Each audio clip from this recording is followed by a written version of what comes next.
Po, sot ja edhe në prezencë të miqve, shokëve dhe kryetarit të Këshillit në komunën e Trapshishtit, bashkarisht dorëzohem kandidaturën për zgjedhjet e 11 janarit 2026, zgjedhjet e përsëritura, zgjedhjet të cilët nuk u arrit më 19 tetor cenzusi. Tani do me thënë në këto zgjedhje të përsëritura apo të reja, siç i kanë quajtur, unë dorëzova kandidaturën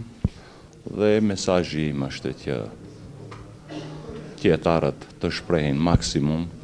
vullnetin e tyre, vullnetin demokratik, që të votojnë edhe për më të mirin e komunës, që edhe në këtë moment nuk e dim se kush janë edhe ende kundër kandidatët tanë, nuk e di a ka oficial dikush që ka dorëzuar kandidaturë, po ne kemi kryer obligimin tonë dhe na prift e mbara.